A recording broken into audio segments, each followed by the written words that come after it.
Welcome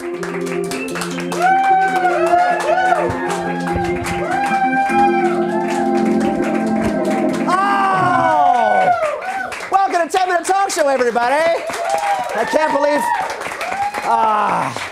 not a good start. We couldn't sell the VIP seats. They were $1,000. They get pizza. We couldn't sell them. You folks are in the cheap seats. Those are the real people right here. Those are the real people right there. Welcome back. It's so good to see you. It's Ayaka on the keyboards, everybody. Oh, my God, she's improv all over the city. We stole her away from Second City for the night. She's supposed to be at work right now. Thanks for coming. She's fired. I'm probably joking. I hope you had a great summer. I had a great summer myself. I don't want to do a backdoor brag or anything, but a movie I wrote the screenplay for was in theaters for a while, so that was kind of cool. It was kind of a good summer. Oh, thank you very much. I'm not sure if you saw it, but I'm out of breath from jumping on chairs. I'm not well. I'm not sure if you saw the movie, but it was a story about a transgendered man and his journey going from transition from female to male, and he had the support of his niece and nephew. It's kind of a coming-of-age story and family, and it's his journey of his white Anglo-Saxon mother coming around, and it's about love and you know, acceptance and family and everything else. I will warn you, if you do see it, it changed a bit. From page to screen. The story is a bit different, so just be aware of that, but the title's still the same. It'll be on video next week either way. Ant-Man and the Wasp. I hope you enjoy that. Video tomorrow. That was a mean trick, wasn't it? You were like, oh, Forgy made some money over the summer. Nope. Just a long walk and a tepid joke. Welcome back. That's what you came to 10-Minute Talk Show for. Oh, there you go. I do want to bring somebody on who did have a fantastic summer. She's a dear friend of mine, and she's a folk hero in the comedy community right now. The co-founder of the Canadian Association of Stand-Up Comics, Sandra Battaglini, everybody!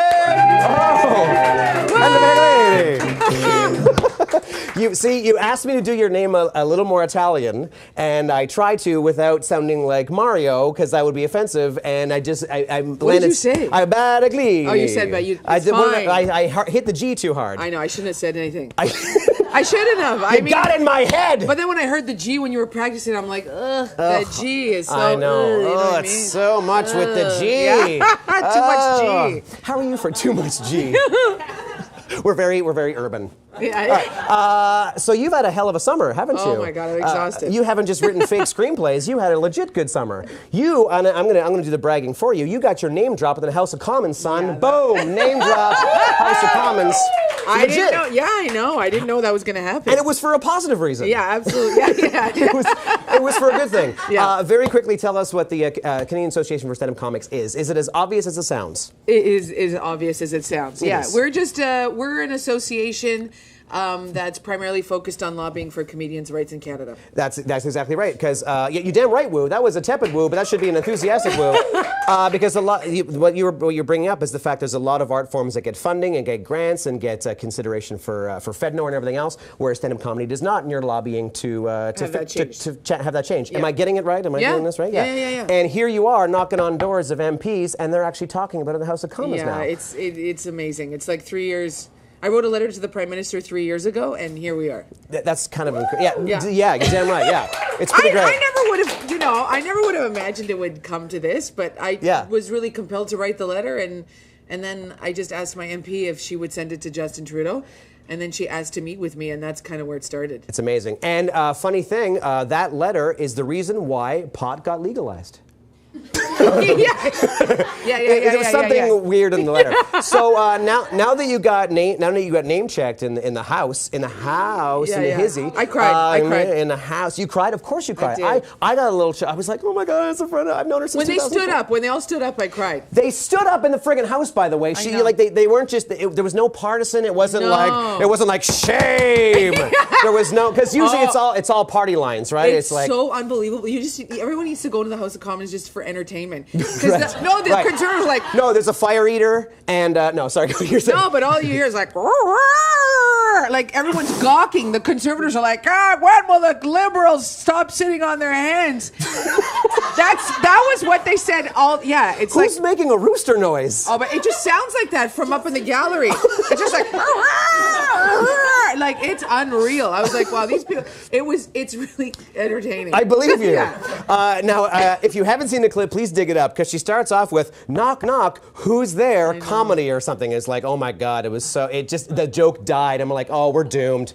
We're just like, oh my God. Cute. But then it was adorable, and we're like, see, this is why you need stand-up comics, because we know how to land a joke. It was like, you know what I mean? So it was kind of brilliant in a way. Watch the clip.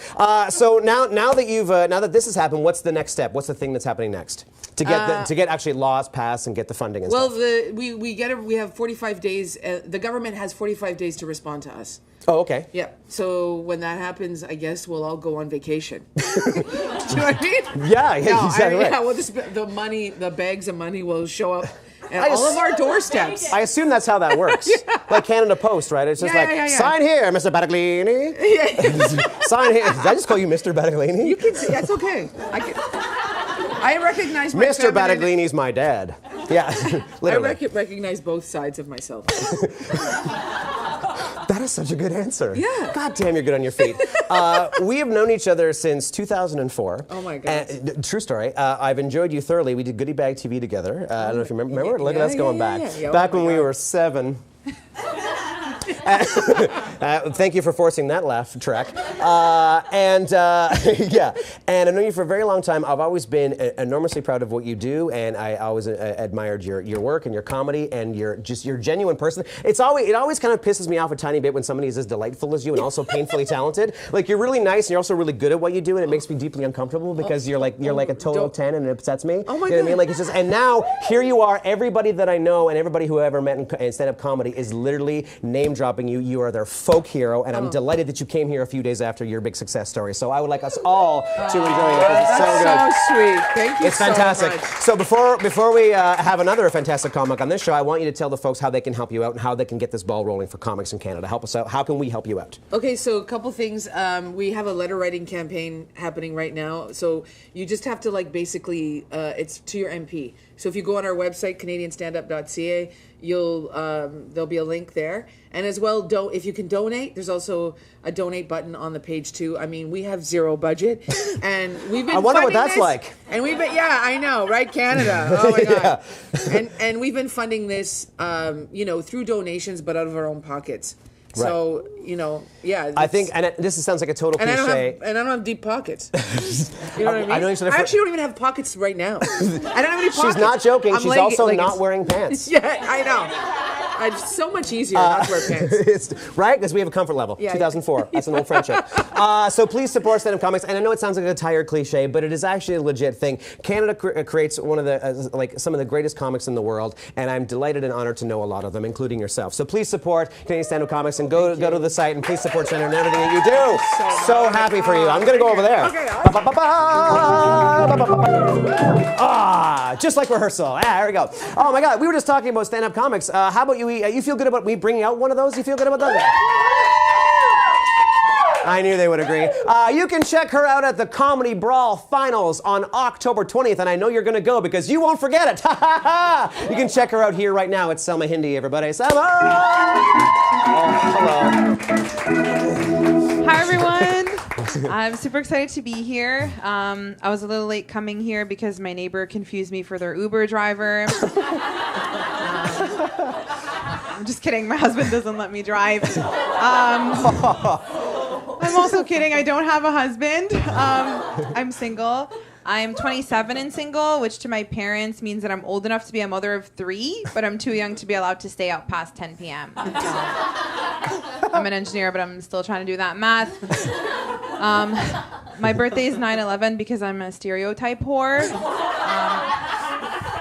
91191, that's my date of birth. Now you know all my passwords. But I was on the phone with a lawyer one time, and he asked me, what's your date of birth? And I was like, September 11, 1991. And he was like, oh, that's unfortunate. And I was like, the 9/11 or the being born part? Because my parents would agree with you more so on the being born part than the 9/11. I'm just kidding. They condemn both incidents. Anyone go to any weddings this summer? No. Yeah? No. Anyone ever catch the bouquet at a wedding? Yeah? Are you married? Nope. Yeah, it's because it's bullshit. Yeah. This is what I notice always goes down at a wedding, right? Everyone just kind of chilling, and then an announcement goes off. And they're like, excuse me, can we get all the single ladies, everybody who binges Netflix till 3 a.m., crying over the crush that doesn't know they exist, everyone who's re-downloaded Tinder for the 16th time this month, please make your way out to the front. We're about to toss the bouquet, right? And then everyone at my table's like, we're too good for that. And they're like, okay, maybe we'll just go watch. And they're like, okay, maybe we'll just get closer. And they're like, okay, maybe we'll just rip a bitch's scarf off, okay? Give it to me. None of you can say that last line because it is a hate crime. Thank you so much, everyone. Yay! Go to SalmaHindy.com for more. Good night. That's the Talk Show.